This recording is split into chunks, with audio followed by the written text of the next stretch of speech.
high referral rate for special ed of black boys. And they talk about all these different issues in terms of the things that affect our children academically, socially, and emotionally, but they do not speak to black educators who come from the same community that these children are experiencing in our own growth and development, have had to overcome trauma, and are most qualified to represent the experience of black children on a whole. And so the vision that I represent is a vision of us asserting the value of us as black educators in this space to work on behalf of our black children. We were talking about the return to school and the fear that's associated with that. And I love the point that you made in terms of that we have to kind of remove the myth of fearlessness and kind of embrace the fact that fear does exist. But there's a deeper fear that we have to begin to acknowledge specifically as black educators. And that is our fear to speak truth to power. Our fear to challenge those who are in positions of leadership on the city level, state level, the national level, who are putting our children in harm's way, who are also putting us as educators in harm's way. So we got to begin to challenge that fear, acknowledge it first, but then challenge it, and then press to bring some real systemic change. We've talked about George Floyd. We've talked about Breonna Taylor, Ahmaud Arbery, and now, unfortunately, no relation, but Jacob Blake. And every time these conversations come up, we talk about systemic racism, and we touch on the school system. We touch on, we got to have better education. It's kind of outlined as part of a greater social engineering issue. However, we don't do the deep dive as to what's really impacting us as black educators and what's really impacting our children. And I would go to say that the systemic racism that exists within the police department is the same systemic racism that exists within the school system. And so we have to begin to challenge that systemic racism. This rush to go back to school, these reports regarding 70-something%, 74% of parents are saying that they're going to return their children to school, do not take into account the social reality that is present when you look at those numbers. What do I mean by that? Well, 75% of the children in New York City schools are black and brown. So that reality coming out of Brooklyn, parts of the Bronx, Queens, Harlem, you're taking parents who have to make a decision between, do I send my child to school, which is a dangerous situation by putting them in harm because we really don't know all there is to know about COVID-19, or do I put food on the table? Do I send them to school, and if I keep them at home, who's going to watch them? So then I have to make a decision based upon my economic reality. So of course, 70-something% of the parents are sending their children back to school. They really don't have a choice. They don't have the luxury of, there's an equity issue here. They don't have the luxury of somebody doing a home pod type situation where there's a parent that can stay home and do that. I'm talking about the mass majority of our parents. So that's a real issue. I run a program every Friday called the Parent Teacher Check-In. And I've been advising parents, do not send your children to school the first 2 weeks of school. Just because the school is open doesn't mean your children have to go. Stay back, analyze, assess the data, see if there's going to be a spike. Sit back and watch. All across the country, they're waiting and watching, and they're sending our children into school to see if the spike happens. They're taking the most vulnerable group and sending them into the most unhealthiest of places, because anybody who works in a school knows that schools are incubation for illness, and they're going to sit back and watch during the time of the flu season. So my recommendation, speaking truth to power, is do not allow the city leaders to use our children as guinea pigs in a social experiment, because this is not a plan. This is a social experiment, and our children and our educators are being used as guinea pigs in that social experiment. So whatever we have to do, I know you've been talking to educators and principals alike about, seeing if they can get some kind of waiver to work at home or what have you. Whatever is in your power to do that, because no one loves you more than you. No one loves our children more than us. I'm talking from an educational standpoint and from a parent standpoint, and we should not be made to be guinea pigs in a social experiment. Lastly, I would like to invite all of you to be a part of our BU Summit, which is coming up. It's our Black Influencers United Summit. I will put the information in the chat. It is a summit of Black educators coming together to talk about three things. 1, academia. 2, consciousness. And 3, economics. How do all these three things play out in the education of our children, and are we properly educating our children about economics, academia, and consciousness? And so we invite you to come and participate in that.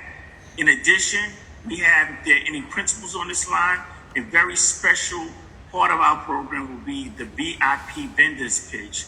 And what that basically is, specifically for those of you who are in New York, but elsewhere as well, is putting Black and brown vendors in touch with Black and brown principals, so that we can begin to network and we can begin to know who's out there to provide culturally relevant services for our children. Many of you know you get money dropped in your budget, and it'll tell you spend it or lose it, and then you spend it, but you really don't know who's on that list. This is an opportunity for us to invite you to meet those people so that we can build generational wealth within our community. So I will drop that as well. And Brother Dennis, I thank you for giving me this time to try to pack a whole bunch of information in. I appreciate that, Dr. Blake. I put the flyer up on my Instagram.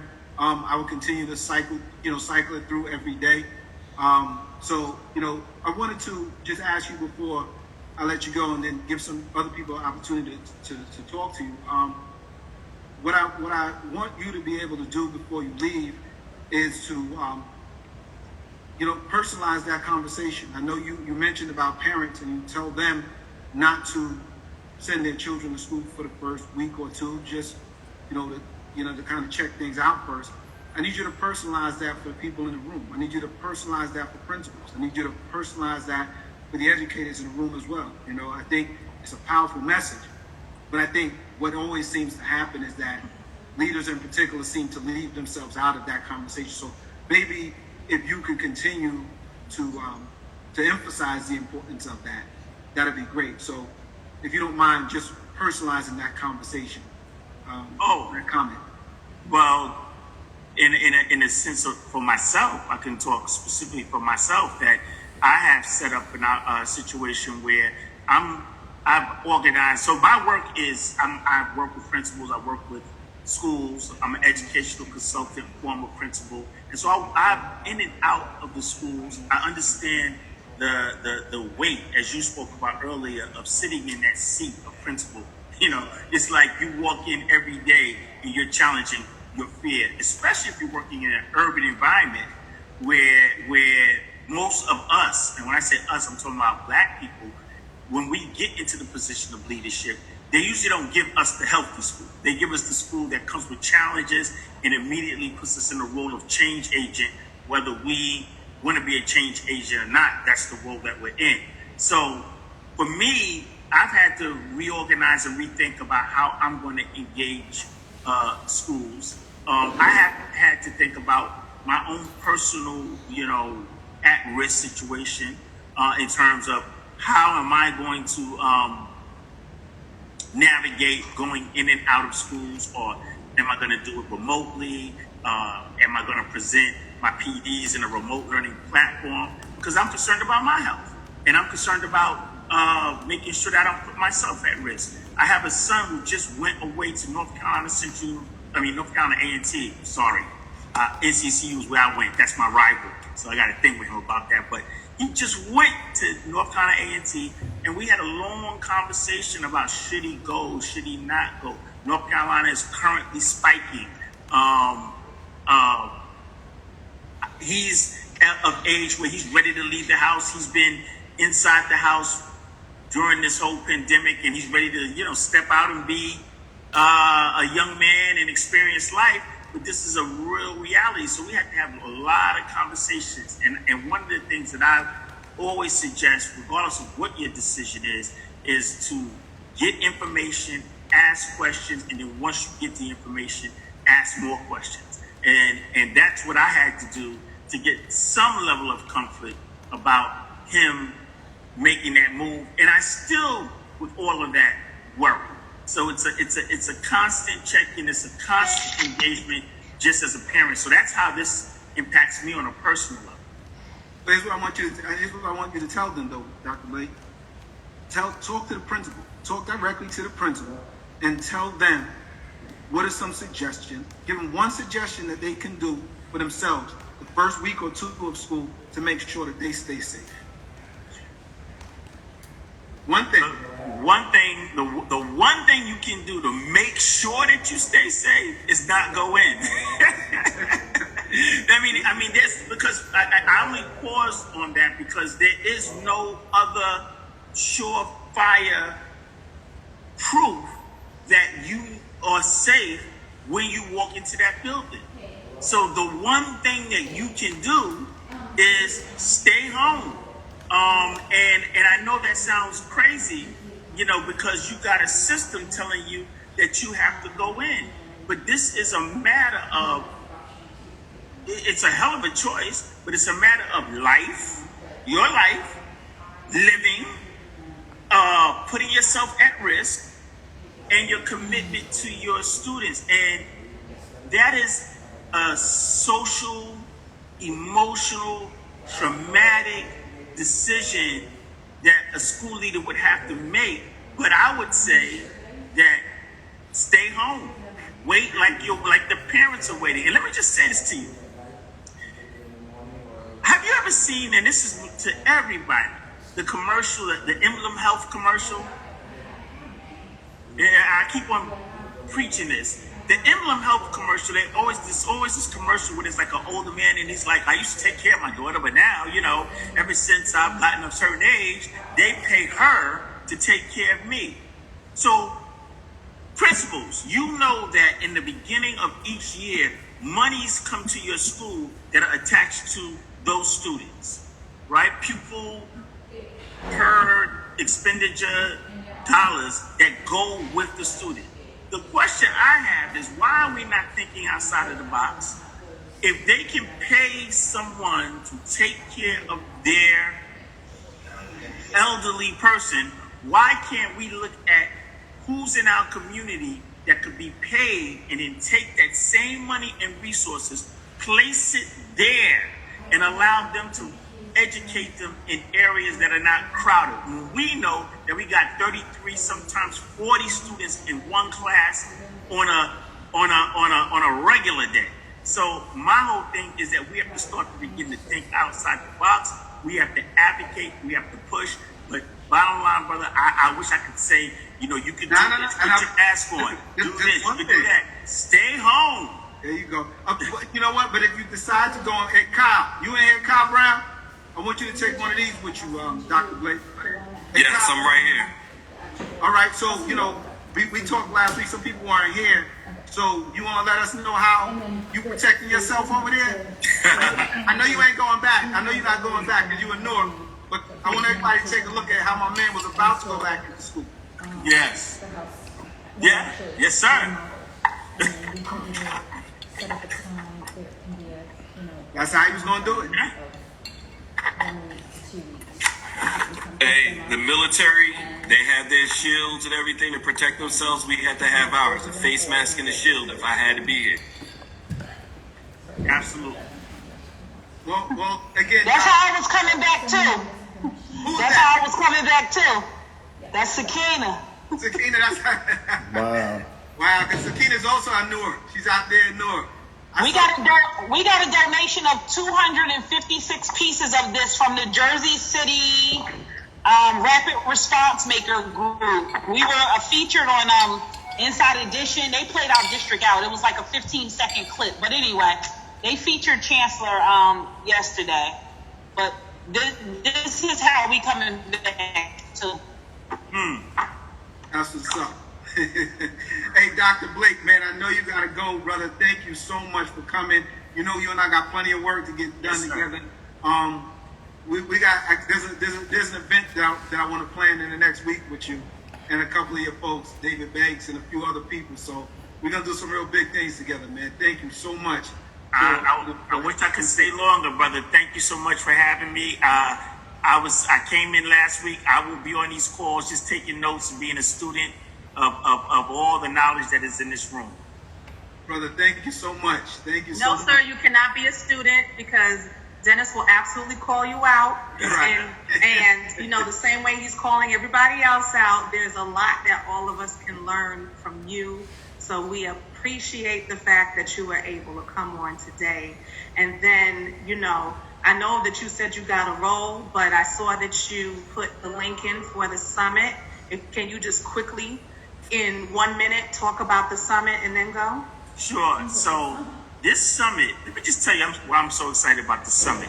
The summit really is the brainchild of a young lady within our organization called Courtney Johnson. She got together with a group of young millennial educators around the time that everything was happening with George Floyd and the protests, and it just ignited them to want to do something on an educational front. And they came to us and said, look, this is what we want to do. And I felt like, you know, when our young educators step up to the plate like that, we're duty bound to support them. I remember when I was, you know, younger, my big thing was the Million Man March. And I was instrumental in organizing that. That was my moment. And I feel like this is the moment, you know, to confront this disease of police brutality and systemic racism within our school. This is their moment. So again, the BU Summit, the goal is really to invite those to come get involved with us in our work, to organize around 4 different committees. One is advocacy. We're going to advocate for specific policies. 2 is a policy committee. 3 is a capacity professional development arm of what we're doing. And lastly, we want to create a culture and community committee to revolutionize how we interact with each other as educators to parents, and vice versa. And all are invited. It's not like just educators. That's why we're called Black Edfluencers, because anybody who wants to have influence in the educational space is invited to join us and truly unite around a collective voice. You know, I could be out there talking, Simone could be talking, Dennis, whomever. That's great. You know, we need those individual voices, but the power of the collective voice, the united voice, is what we're attempting to do. So our summit is on September 1st. And then we double back on September 3rd. It's not a conference in the sense that you think. It is really, there'll be presentations and panels. There'll be discussions. There'll be breakout rooms. There'll be strategy sessions. And then there will be a plan coming out of that we're going to launch in January. So we're very excited about the summit. We welcome you guys to join. I'm going to try to put that link in before I leave about the VIP pitch. Yes, about the vendors. There was something about vendors of Black vendors, correct? Can the OSG network cover it? Excuse me? Can the OSG network cover it and show it on their platform? We would love to. Yes, absolutely. With Dame Dash Studios? I don't know how we can. I don't know how that would work, but let's do it. Yeah, tomorrow you and I are going to talk anyway. So what I'll do is I'll bring Dame in my conversation with us, and we'll make that happen. And then you can highlight that on Dame Dash Studios so that we can ensure that, because Black Influencers is not, of course, limited to New York. That's across right now the nation, and then soon the globe. So anything that you're able to support through that so that we can streamline it and work through it through your network is greatly appreciated. And before you go, Brother Shango, Dr. Malik, small pleasure to meet you. Pleasure, brother. A big To fan. meet you. I want to say to my OSG family, I'm actually one of the keynote speakers at the summit. So everybody got to be there. So I'll be a keynote on the 3rd. So we'll definitely be politicking, Brother Shango. And it's a pleasure to meet you virtually. Yes, sir. I didn't even know you were on here, man. We're really looking forward to what you're going to have to offer. And thank you for participating. And to Brother Dane Dash, I just want to say I'm a fan of you, brother, not just of your artistry, but your message about economics and being a boss. And that's what we're really trying to do. We're trying to revolutionize the way schools work, up and to the point where we begin to start thinking about the idea of developing our own schools. Because that's where we have to go if we're really going to produce children who are going to be able to go out there and be develop their own businesses and programs like that. And I know you're a big proponent of that. So I'm just happy to be in the room with you guys. Appreciate that. Thank you, brother. Thank you. Yeah. Thank you again, brother. You can run off to your meeting, man. We'll talk tomorrow, all right? Yes, sir. All right. My pleasure, brother. All right, peace. So, Simone, my co-host, we got a special guest in the room. It's only right that you introduce this person. You know, everybody loves her, you know, so, and I don't think I can do her any justice because she don't ever believe me when I say how awesome she is. So I'm gonna let you say, maybe she believe you. So, of course, everybody can hear me, correct? So, let's just talk about this fabulous woman, also known as the incomparable Mayor Sean Patterson Howard. And there's not too many words that I can use to just describe Mayor Sean Patterson Howard. Of course, we know, just like the vice presidential candidate, Kamala Harris, Mayor Patterson is also a graduate of Howard University. Mayor Patterson has also been known for all of her work with HIV, AIDS, criminal justice, and of course, education. Now, like me, she's a connector. That means we may not know all the answers, but we bring everybody together to ensure that we make the answers into solutions. So I don't want to go on and on. I just want to ensure that I am at the utmost level of respect when I say welcome again, Mayor Patterson, because we are so excited to have you. Of course, we would love for you to join every week, but we have to be respectful of the city of Mount Vernon because they absolutely, the constituents have. An hour worth of, they can give her a lunch break. She can come hang out with us on Thursdays at 4 o'clock. Don't Again, let that easy, Simone. So again, while we would love for her to come on every Thursday, because this is how you do it, I know how to do it.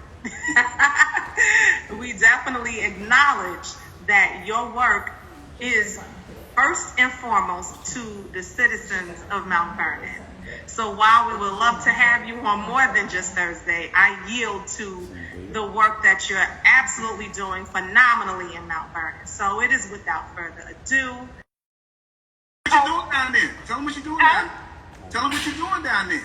Oh, we're definitely going to lift up our voices for justice, for police reform, for them to stop killing our black men, our black women, our black babies. You know, we're not dogs out in the street. I got in trouble from my pastor this morning because my Facebook post was something about, you know, oh, so the 17-year-old is a troubled kid. And I'm a minister, but I did put on my page GTFOH. My pastor texted me like, really? But you know, I was feeling what I was feeling. So I had to amend it after about 5-6 hours, but it had already gotten some hits by then. But you know, definitely we're going down here. We're here to talk about justice. We're here to talk about what's right. We're here to talk about the value of Black lives. We are here to unapologetically lift up our voices and let them know that it is not okay to kill us. It is not okay to treat us differently. That Black people saying that Black lives matter is not unpatriotic. That as African Americans, we are the most patriotic people in the country, because that red, black, and green flag that I represent and that I fly with the stars and stripes, with red, black, and green, that red is for the blood that we have shed in every single war in the United States, defending the United States' honor. And it is time for our red blood to stop rolling down the streets because of cops killing us, or even us killing us. But we're here to talk about cops. We're going to have to learn how to love ourselves. But right now, we are here to say the cops cannot continue to kill us with disregard. We're not dogs. We're not animals. That's what we're going to talk about. In Mount Vernon, we are reforming our police department. We have a Black commissioner. The first time in the history of Mount Vernon, we have a Hispanic deputy commissioner. We just hired a civilian, Jennifer Lackard, who's worked in social justice, criminal justice reform for over 10, 15 years. She is our deputy commissioner also. So she's a deputy commissioner in the police department. And we have Jay, who is a white male, who is our chief of police, and a deputy chief of police who is African American. So I don't think anywhere in this country you're going to find a white, Black, Spanish, and a woman that's leading the police department. And we are putting together a whole mental health, a mental health network to work with us in the police department. 21st century policing, we are adopting fully, not just for the mental health of the community, but the mental health of our police department. When I came in January, by February, our commissioner had revised our use of force and our policies, and we're doing training and retraining and onboarding of our police department, where we know that we do have some bad apples, and we were the ones who stood up and demanded that the DA prosecute the police that we had put before the district attorney, that those police officers who abused people in our community, we were the ones who had to lift up our voice as the commissioner and the mayor and push for our DA to prosecute them, because he didn't want to do it. But we said we're tired of people just sitting there and putting them on suspension and desk duty, or even firing them.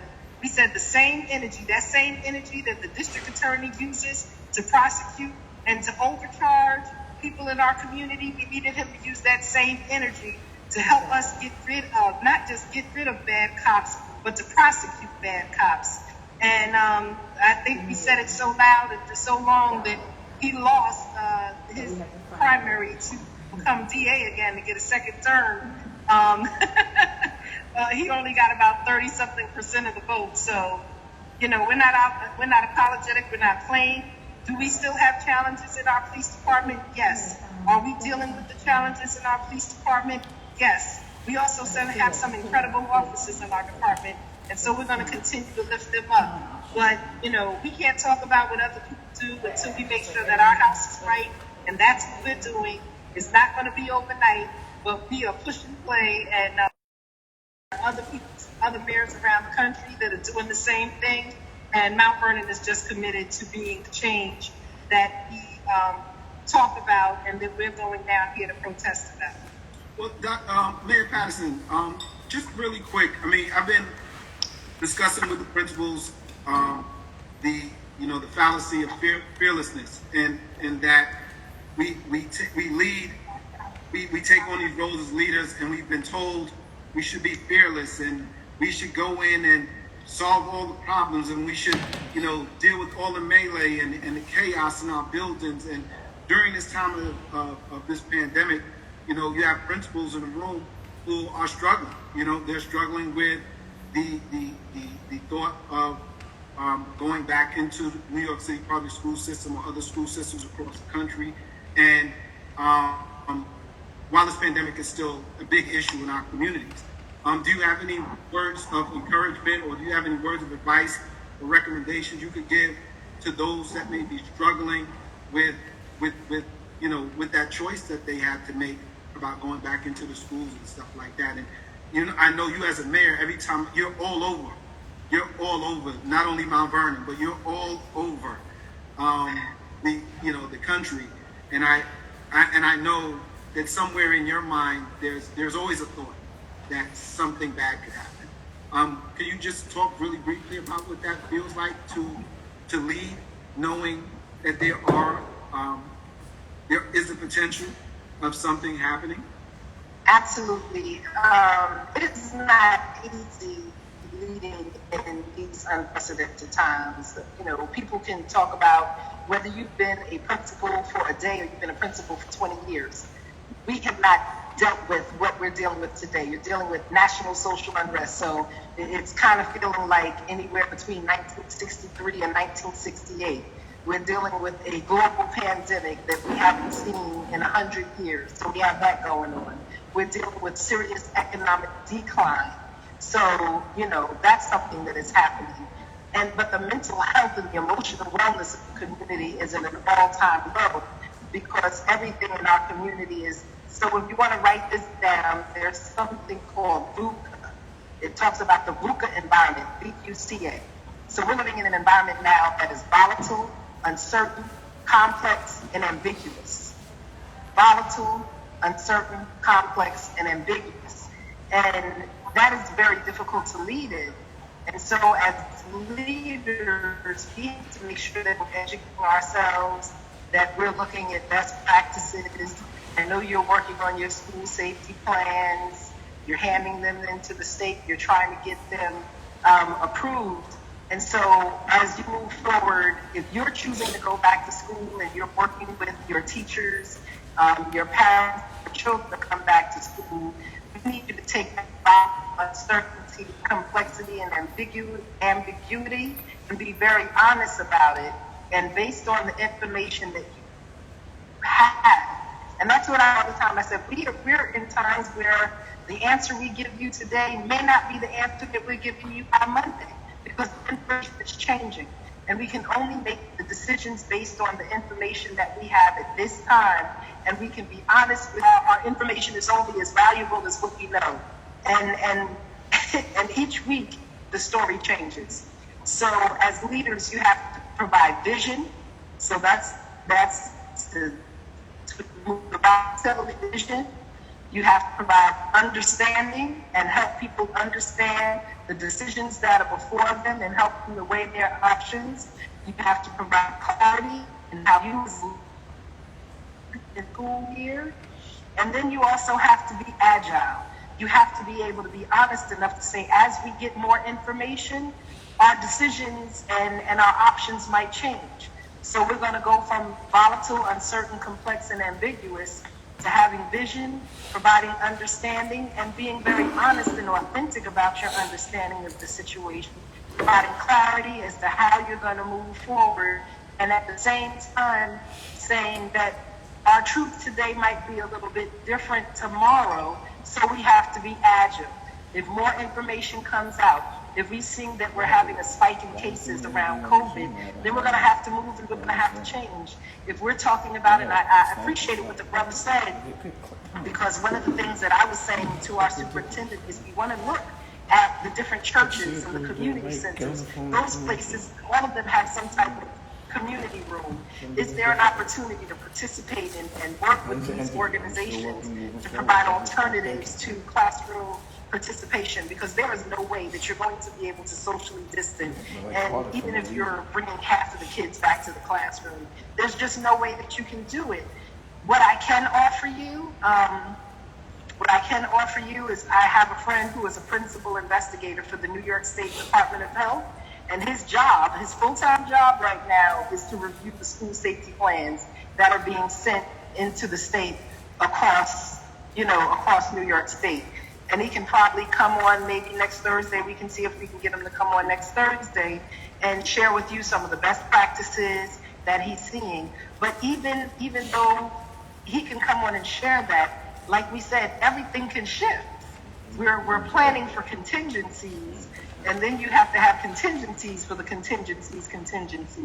So this is a moving target, and we have to aim before we shoot. But even if we aim, we might hit the target right now, But as it keeps moving, we have to keep aiming and adjust the way we do it. And I'm not trying to sound politically correct. It just has to be a personal decision for you as to how you're going to move forward. I get up and I go to work each day. We utilize our masks. I don't do face shields. I go out into the community. We're giving out food to people.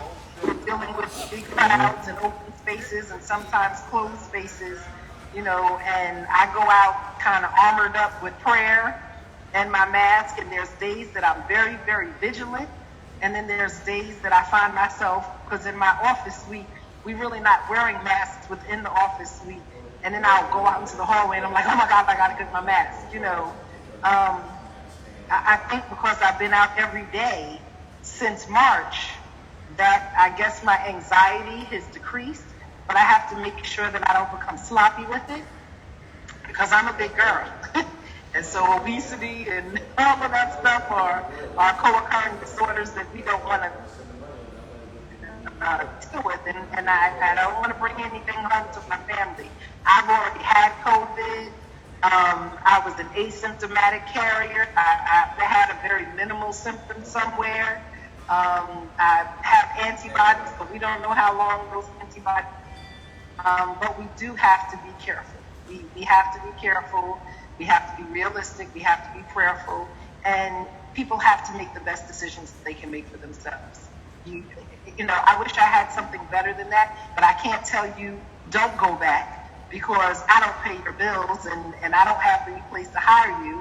And I can't tell you to go back and wear a mask and that's going to be the cure-all for all things, because people get infected with masks each day. So it really is an individual decision, and you have to sit down with your family, colleagues, with your co-workers, with your administrators, and make the best decision that you can for yourself and for your team based on the information you have. It's target. I'm so sorry. I wish I could give you something much more definitive. No, you did. Dr. Small, I know you had something that you wanted to mention. Dr. Small, proud Mount Vernon resident. I feel bad for the rest of you who don't live in Mount Vernon, because we love it here.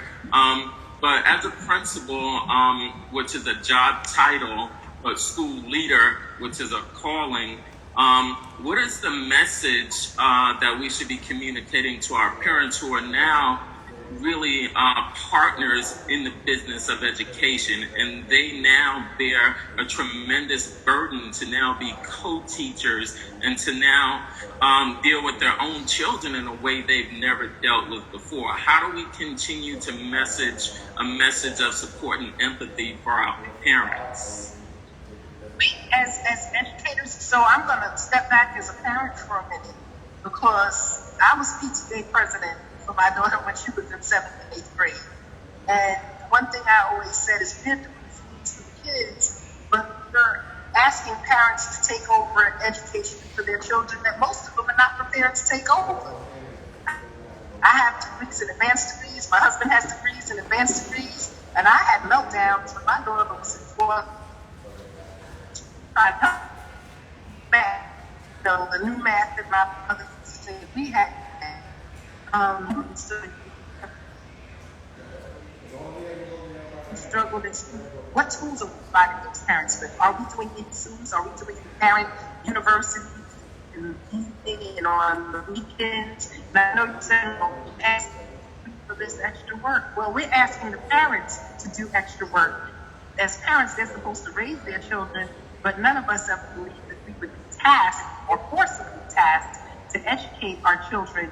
We thought we'd be able to send them to school. So I think there's great opportunities to kind of do some type of parent university or even mental health check-ins via Zoom and in collaboration with your PTAs and say, how can we as educators and administrators support parents who are struggling, because parents are at home. Even those who are still working from home, they're at home and they're working at the same time that we want them to be working with their children to educate them at home. So how do you really do that? And those of you who are parents, and if you're doing a hybrid program or if you're doing remote teaching and working remotely, how are you going to educate your parents? So I think you just need to have that real human conversation with them and say, this is overwhelming. I'm a parent and I'm here trying to educate kids while trying to make sure that my child is on Zoom for 6 hours a day and they're doing their classwork.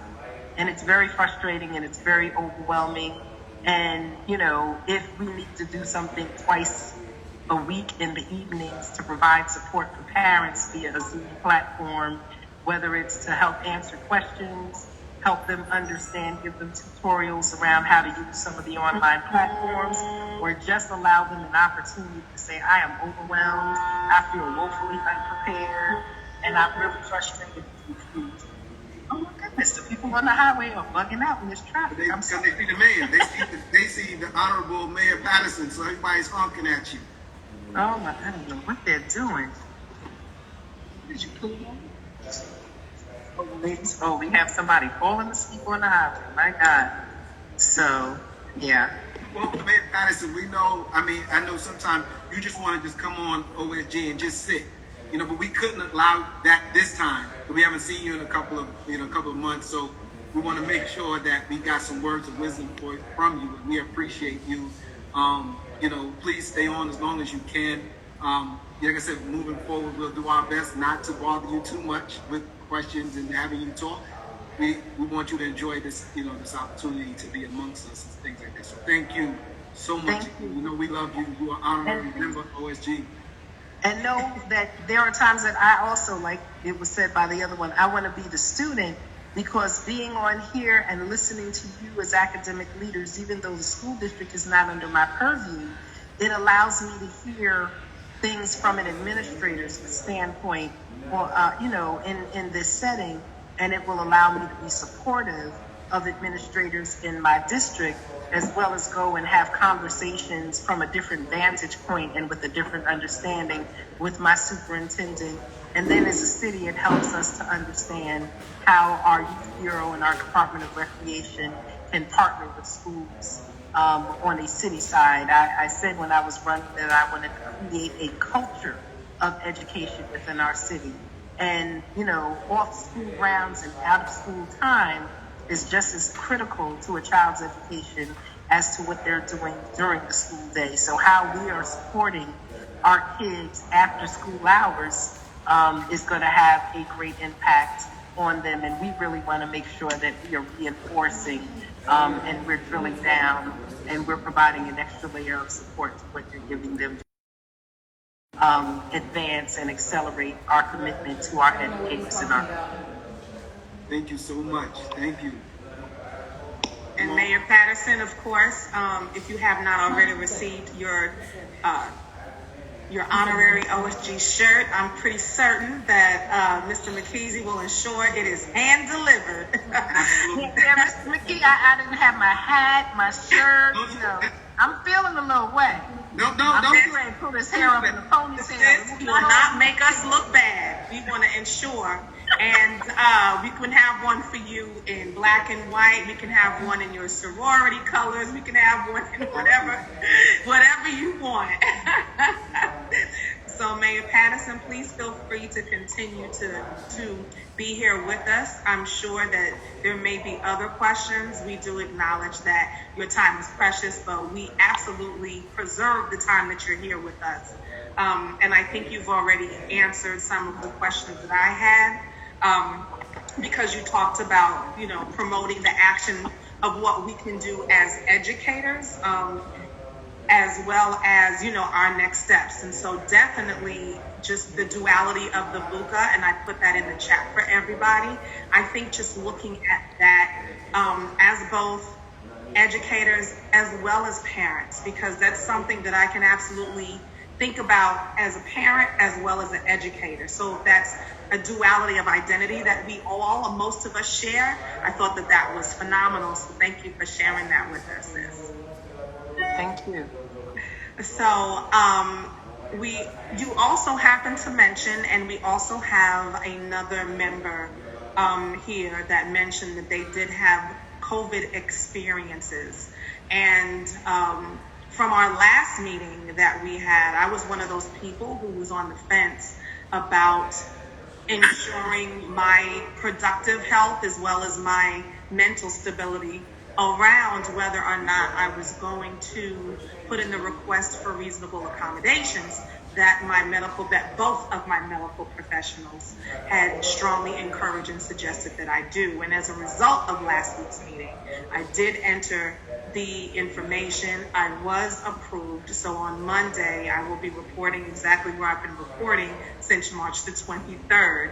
And I know that we also have another principal that did have that experience as far as having a COVID crisis. So while the majority of our COVID crises have been mental, Mayor Patterson and Dr. Action, the both of you had physical as well as mental COVID crises. And I wanted to know if the two of you were able to kind of share that with us, share those experiences with us to give us some perspective as to where we are as leaders. And so Mayor Patterson still as a leader and still having to lead through that physical crisis. I know you mentioned asymptomatic, but still, I'm sure that there is something else that was residual that might have been mental that could have carried on to create the scenario of what your experience was. And so if you can talk about that a little bit as well as Dr. Action. Dr. Action, you want to take it first? You can go first, Mayor Patterson. No. Go Dr. Action. Go Dr. Action. Nope. She passed the rock to you. Yes, ma'am. Yes, ma'am. First, before I say that, I just want to say thank you, Mayor Patterson, for being on here and being open and sharing. I don't know if you can see the chat, but the chat is blowing up with the fact that every time you get on, you drop jewels. And the last time you were on, you dropped a major jewel for me, and I'm just so appreciative to be in the space with you. And thank you for just what you're doing and representing not only the city of Mount Vernon well, but us as Black women as well too. So thank you for that. You're welcome. So I'm just excited that you're here again. But to Simone's point, yes, unfortunately, I had COVID. I had a horrible COVID experience. So I'll just take it back. Back in March, my grandmother passed away on March 28th, and I was on medical leave when this happened, but she passed away in her home. And so what you would normally do, this is, what you normally would do, and, we went to my grandmother's home to all gather around the fact that she had transitioned. She was still in her home, and so as we were gathering as a family and mourning together as a family, waiting for all of what needs to happen when, someone passes away at home. We were doing all of that. And in the midst of that, what we didn't know is that, my uncle knew, but he didn't really share. My uncle was COVID positive. He didn't share because I think we really didn't have that information as much as we did back in March. And so got tested that Monday. So my grandmother passed on Saturday, got tested on Monday. Of course, the test came back negative. But a few days later, I came down with some very breathing problems. Now, last year, I had pneumonia, so it felt like pneumonia again. And I had an extremely high fever, didn't feel well.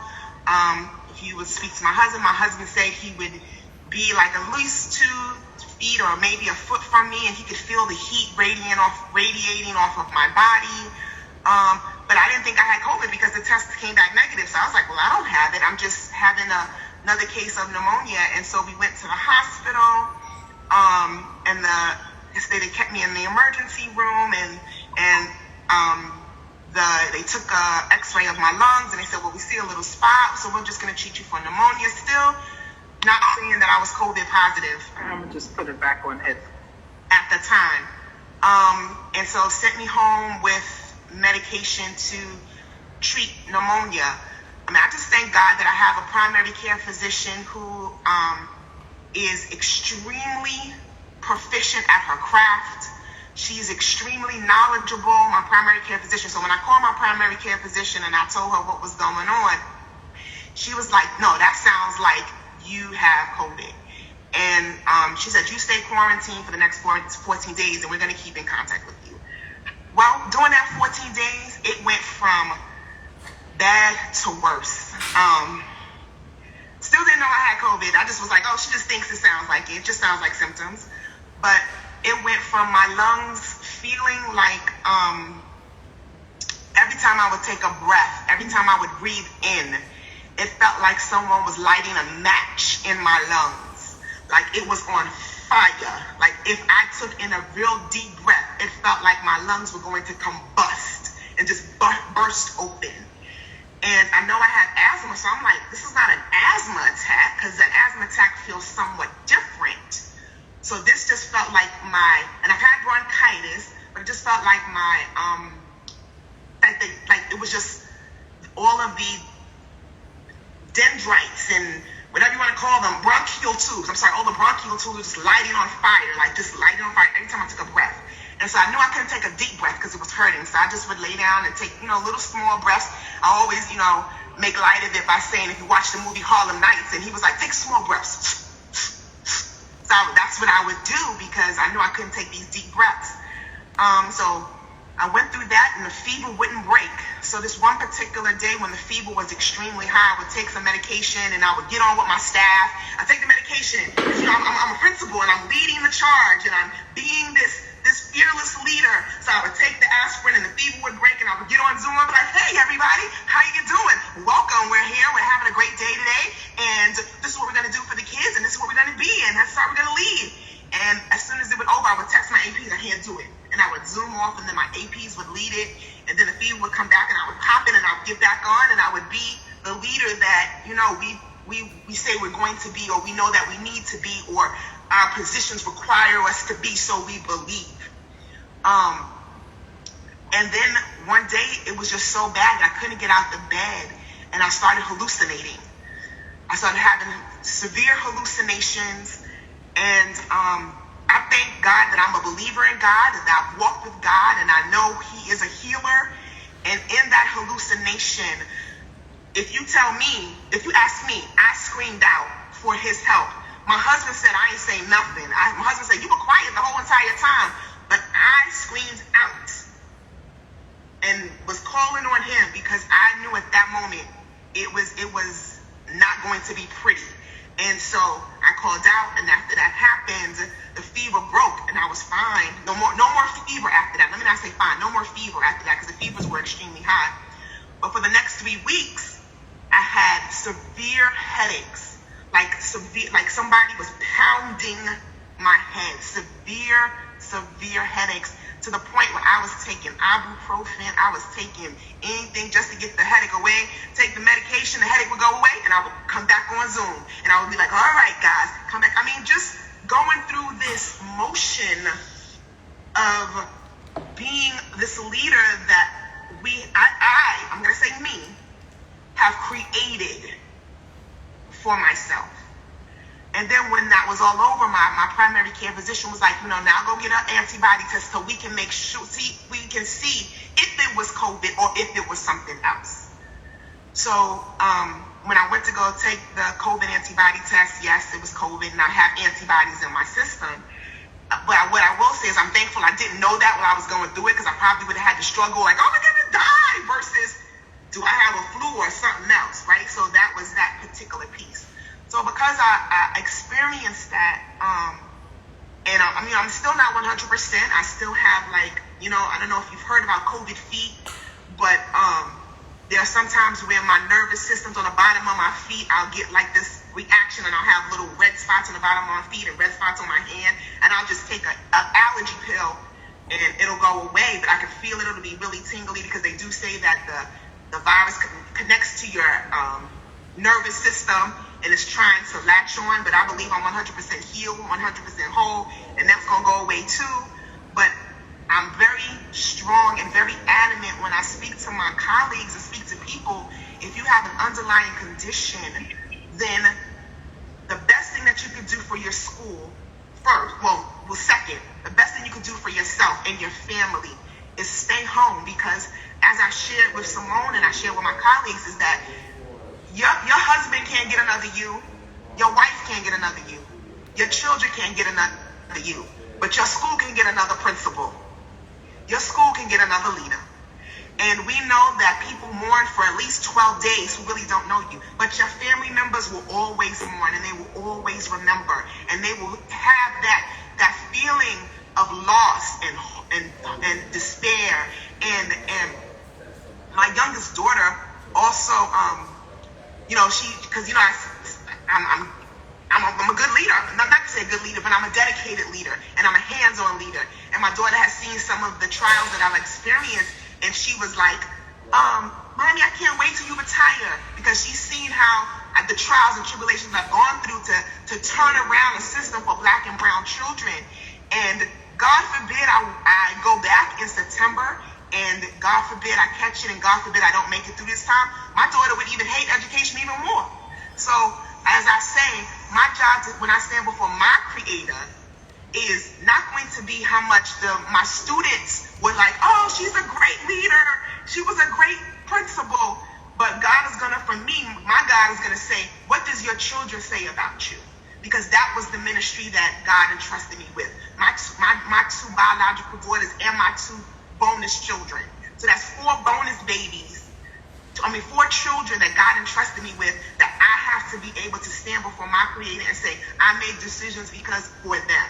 And so, yes, my students that I'm blessed to serve are going to be thankful, but I will do more for them by being alive and well and able to do it remotely than, knowing that there's a possibility.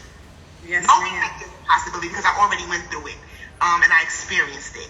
And so that's my gift to you all. And I was trusted with the trial, I was trusted with the tribulation, to share with those who are conflicted or maybe conflicted. I can share my story and hopefully it will impact at least one. And I know it impacted Simone. So if that was one person that was possibly saved, then I'm just grateful that I was trusted with it.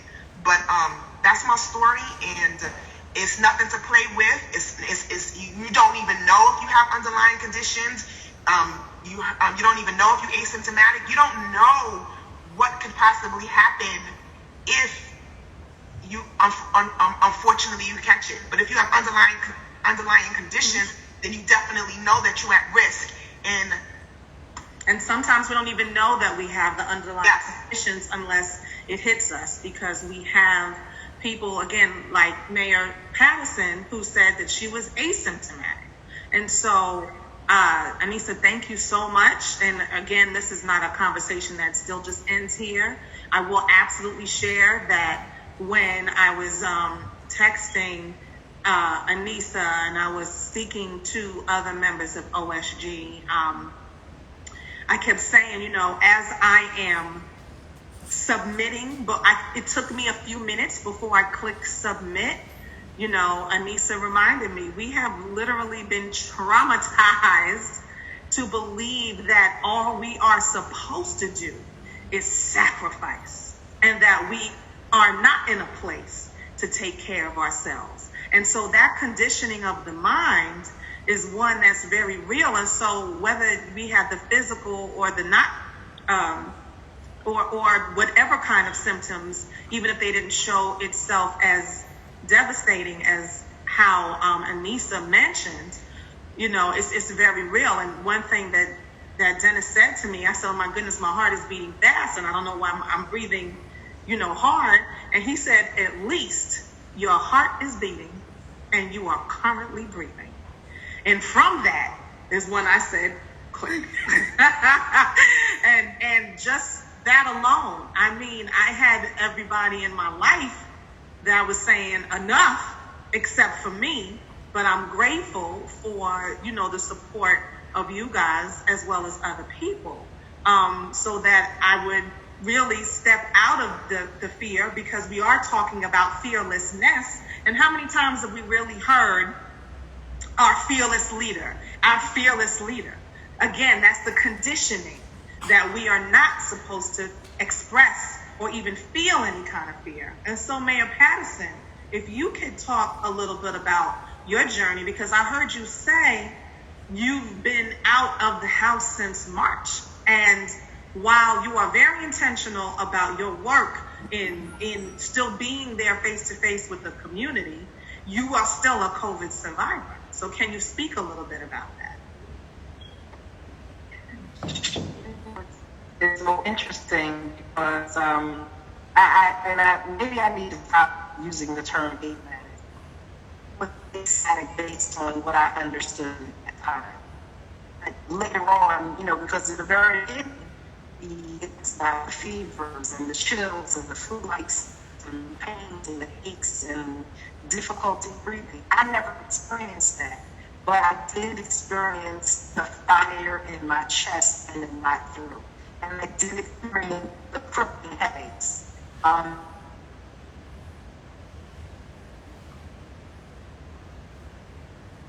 So Mayor Patterson, you might be in a dead spot, but we are absolutely still listening. I don't see if she is still logged on, but hopefully she'll come back on.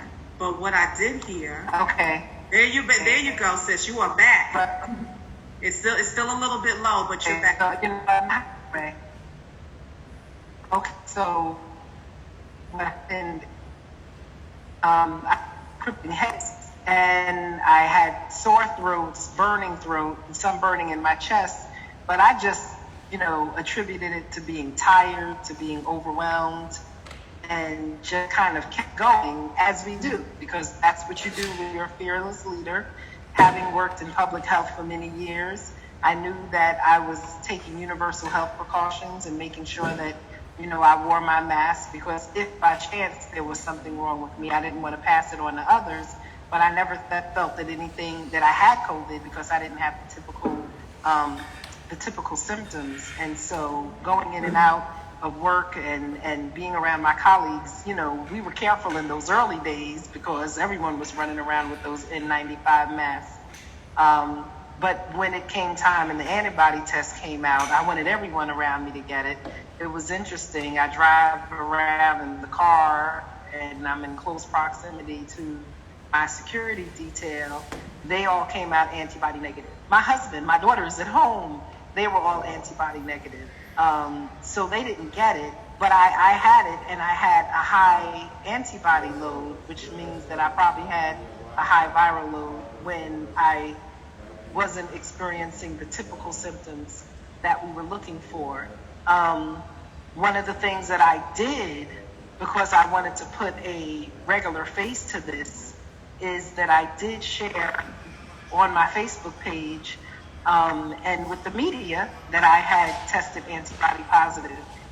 And as soon as I put that out, the Facebook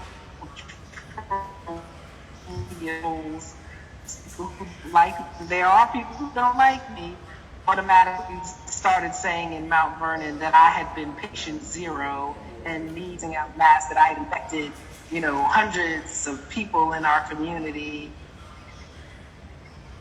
I was COVID. So, that's kind of just interesting having to deal with that level of ignorance. But I knew that whenever I was interacting with the public, that I was being, careful and doing everything that we knew to do, and that was wash and sanitize your hands, wear a mask, and stay 6 feet away from people.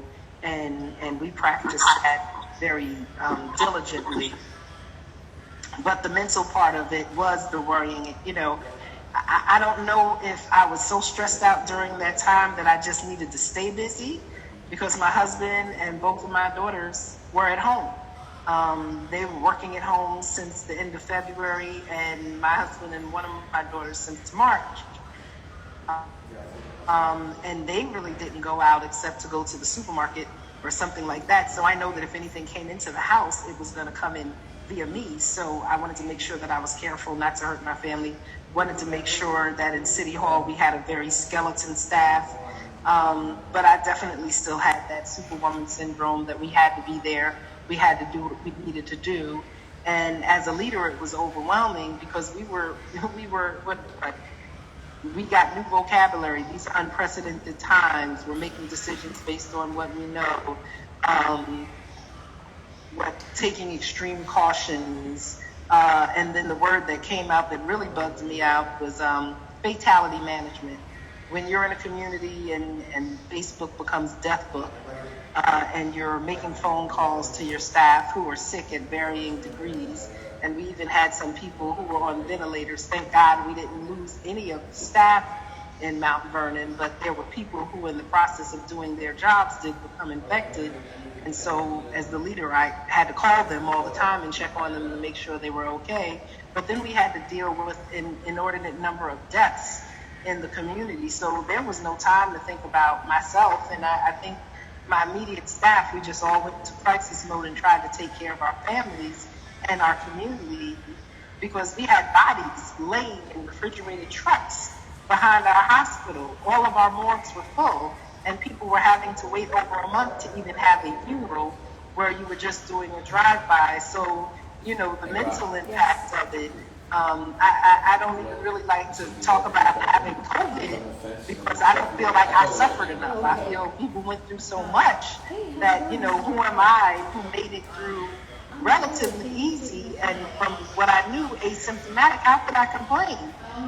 And so I really don't think about it, and I think this is the most I've ever spoken about it, because honestly, I think as women leaders, we have been trained psychologically, and it's nothing against the men, but it's something about being a Black woman and being a leader that we keep going. We keep going as mothers. We keep going as wives. We keep going as significant others. We keep going as leaders. And it's almost like the moment we say, let me just sit down, we feel guilty, because we have been conditioned. The same way how old adage is, we love our sons and raise our girls.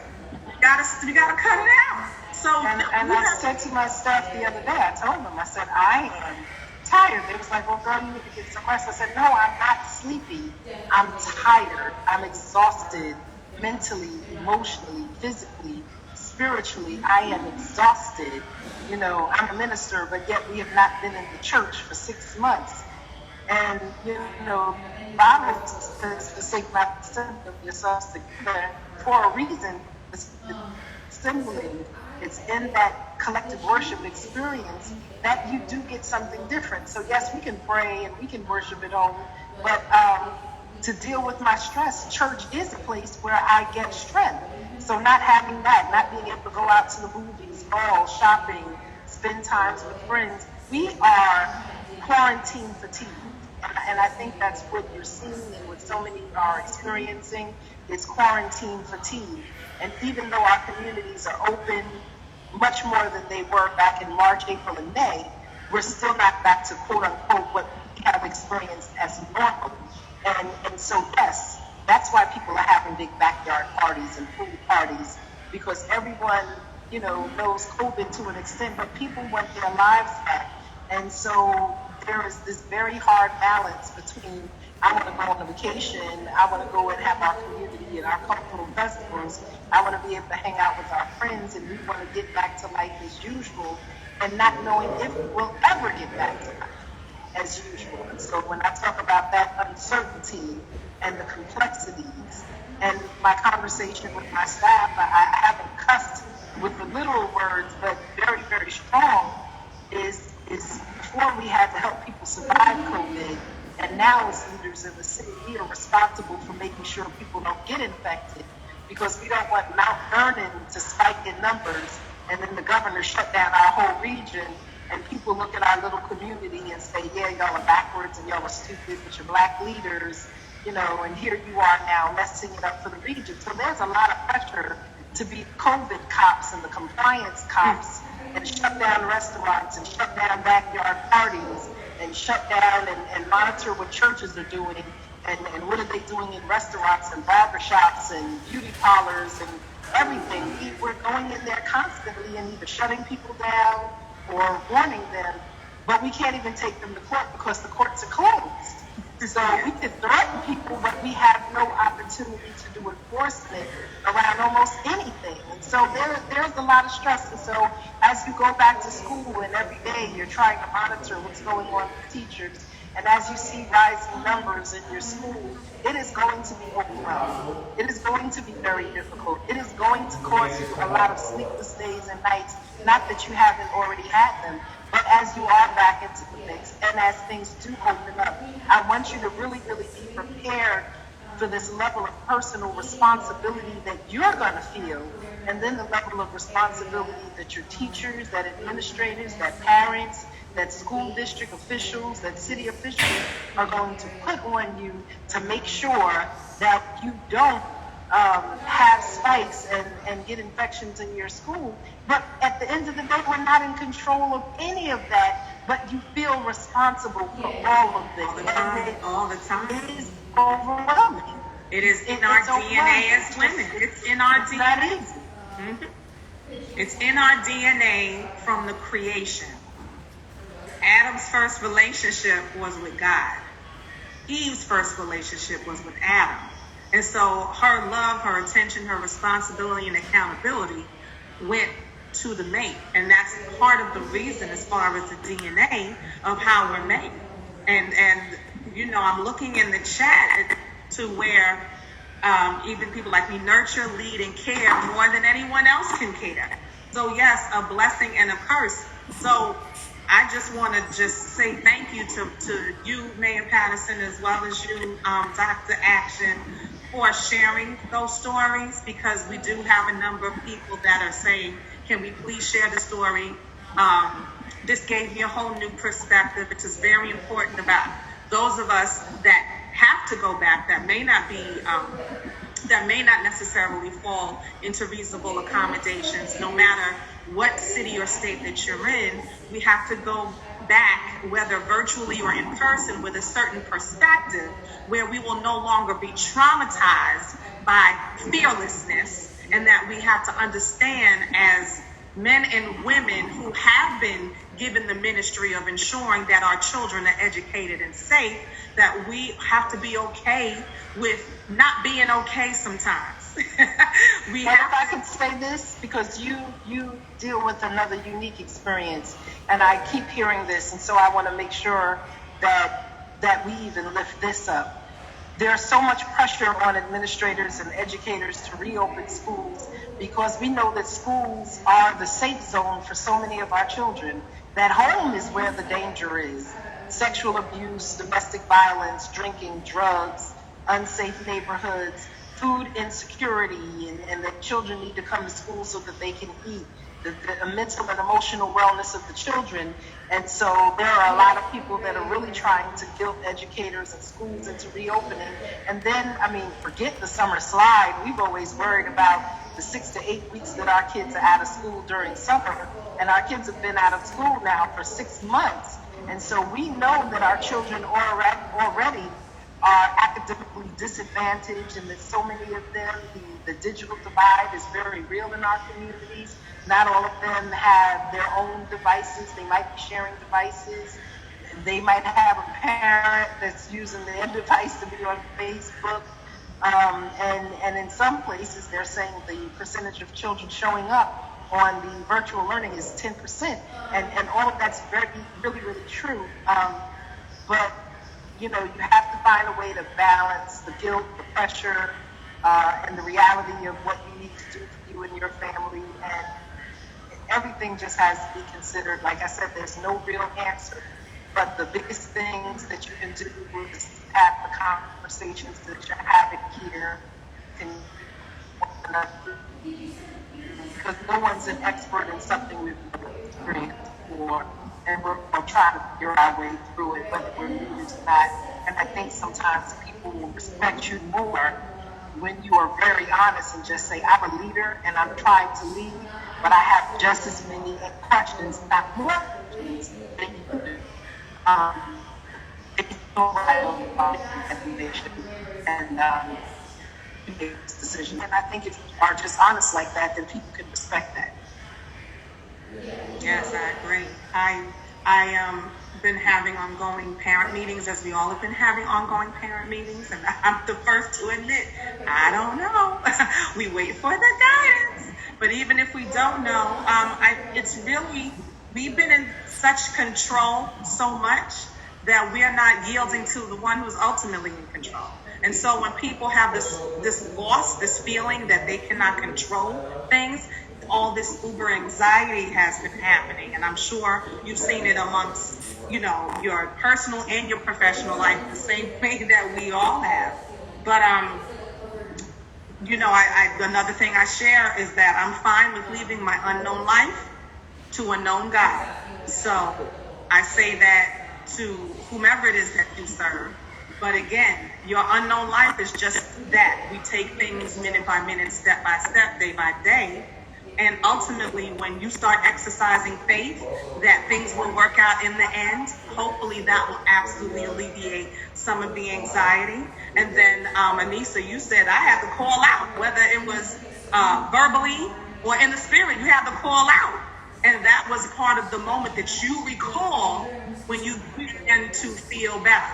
Yes, Dennis. Let me jump in real quick, because I think it's also important to understand with leadership, especially as men, we have to make decisions too, And I know recently Dr. Small was also faced with a decision similar to this, and I know that definitely as a man, I think it is a different level of expectation, not necessarily by society, but really by our own belief system. And so, Dr. Small, you also made a decision recently. Could you share that and just talk really about how your fearlessness was tested over this time, Dr. Small? Right. So when we spoke, I'm guessing a week or two ago, and I was listening to Dr. Riley's story and listening to the rest of my OSG brothers and sisters, I was on the fence. I didn't tell anybody, but I actually got approved to work remotely before any OSG person. I got approved well over a month ago, but even though I'd gotten approved, I never considered not going in. It was just never a thought in my mind. I say it publicly as well as privately. I always consider myself a black superhero for my children. And so it's very difficult to consider yourself a superhero, yet also come to terms with the fact that, that sometimes we are affected by health issues and things of that nature. And though in my mind I'm a superhero, I still got some ways to go to make sure that my body kind of measures up to that whole superhero kind of idea and notion. So it was a very, very, very difficult decision for me to make. And I'm still wake up every morning like, you know what, I'm going to go in. But I do trust my advisors, because I think even as a leader, you also have to have advisors and you have to take advice from others. And there's not a single advisor that hasn't advised me to take the advice of my doctor and work remotely. So the decision is very difficult. But fortunately, I have developed, because I've been a principal for some time, a very strong team, a very strong school culture that can really continue to thrive even with my working remotely. And so I've put systems in place to ensure that happens. I even spoke to my technologist earlier this morning. I told him to put a TV at the head of the conference room table, because I'll be there on the screen right in front of my chair. Because I don't want people to get it twisted and think that because I'm not in the building that I don't continue to lead. And so I'm having these conversations with my team. I'm making strategic decisions around who will be the point person for operations and who will be the point person for safety and discipline. And I am taking the advice of the people that I've grown to really trust in such a very short period of time, and people I've grown to really lean on in terms of, we're in a room with some very intelligent, dynamic, powerful people. And it's something new for me to not be the smartest person in the room, because in the room is just incredible educated. And so when OSG said, listen, Small, you got to make some decisions, I really took it to heart.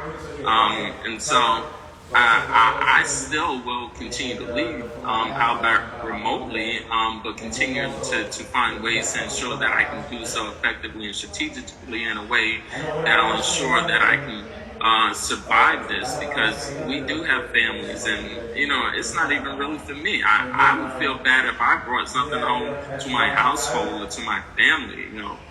At the end of the day, I care about them actually even more than I care about myself, and so it's a very difficult decision to make, especially when you just really enjoy leading, and you really enjoy leading from the front. At least I do, and my lifeblood really are the children in the community that I serve, and so not having the opportunity to physically be connected to that lifeblood is very difficult. But again, I'm going to make the decision that keeps me healthy and keeps me alive, so that when this passes, because this too shall pass, that I can come and be with my children and my families and be with the community and be an even more effective, dynamic, loving leader, because there's so much work to do. And I want to ensure that I'm here physically, God willing, to ensure that work continues to happen, and that I can continue to be a change agent and an inspiration to the people that I love to serve. So again, I want to thank OSG for really pushing me to do what was right for myself, because we know that leaders are often very selfless, and I never for a moment even thought about myself. And even though I've gotten approved some time ago to not go in, I never even considered not going in until that conversation that we had with Dr. Riley and a couple of the other OSG family members. So again, I'm grateful and appreciative, and the work continues. And I appreciate you for sharing that, Dr. Small, because what I want people to leave with today is that you have a choice to make. You know what I'm saying? You got love and support from me and from your OSG family. You know what I mean? It's going to be tough for those who make the decision to go back. It's going to be tough for those who decide to stay home. But I do think that's why we need to stay connected to one another, because just like we got each other through the 13 weeks after the pandemic, after school was canceled, I think we can continue to do that beyond that. And so I truly appreciate people sharing their experiences with this, and but it's really important to reemphasize the importance of doing what you think is best for you and yours. Nobody else should make that decision. No one should be felt, you shouldn't feel a level of guilt to decide to do something that's best for you and your family, whatever that decision is. So you already know, again, OSG is a family, it's a movement, and we're gonna stick with each other regardless of whatever decision you make. If you decide to go back, just be careful, take the proper precautions, do what's right for you and your students. Just keep in mind that things are not going to be anything close to what it was when you saw them the last time. They won't be hugging and kissing and spending the time that most of you did with them, this time. And I know that is the bloodline. I know those are the things. When Small mentioned that, it's so important. I know another principal who's on here, Principal Hall, Chanel Hall. The other day I was looking through my camera roll, and I had spent some time with her and her kids when they were flying drones and stuff like that through the hallway, and playing with robots and stuff like that, and to think that most likely won't happen again. But at least I know for a fact that I know if the opportunity did present itself, that those students would have the opportunity to spend time with their principal as they did prior to this pandemic. So I do, like I said, I encourage you all to do what's best for you, and don't let anybody deter you from making the right decision for yourself, whatever that might be. You know what I mean? So I would like to tell you a solid answer, but if you can wait it out, wait it out. If you can't, you know what you got to do. Do what you have to do. So I definitely appreciate everybody for sharing that. Obviously, Mayor Patterson's family, and for her to share what she shared is also important. But again, as a crew, as a family, we got to stick close to one another regardless of, circumstances and things like that. So I do encourage you all to continue to, talk to your families, talk to your loved ones, and make the best decision. That's going to help get you through this experience. So leave the last word for anybody who didn't get an opportunity to talk earlier. Dennis, can I interrupt? Yeah. I'm sorry, because not only do we have school leaders here, we also have district level leaders, and somebody that has also been quiet is our beloved Deputy Davis, who also saw fit to ensure that her fearlessness was to make sure that she too was safe, and so I know that she also has been approved. Fia, you still here? I know that she was traveling when, and of course she's not on, and now she's not on mute talking about I'll call you back. Thank you, Fia.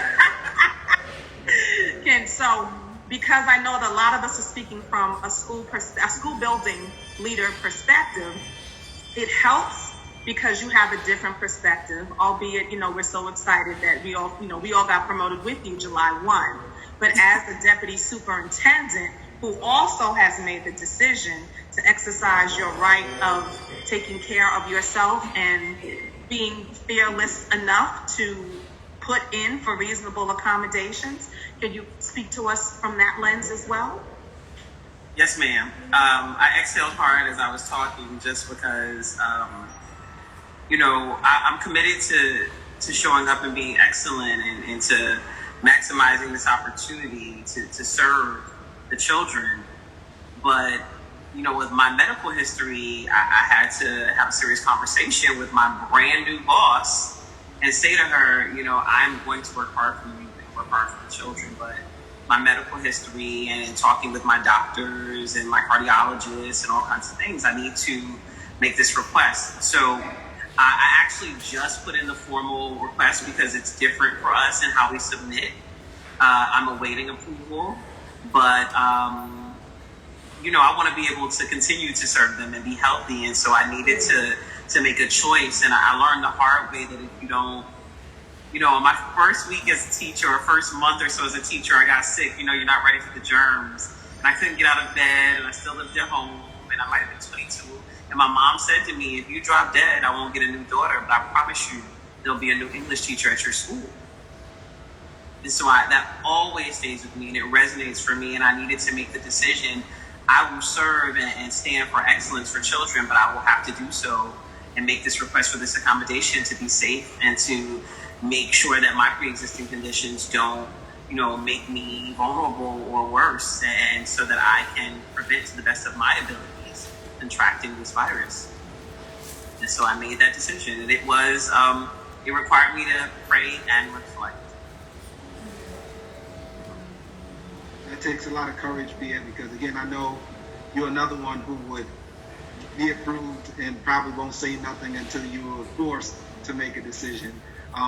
We talk a lot, and to even know that you were even considering it is a bit of news to me, right? But I'm glad the decision was made. Once again, as you said, we're still going to serve children no matter what capacity. We're still going to be the very best that we can be.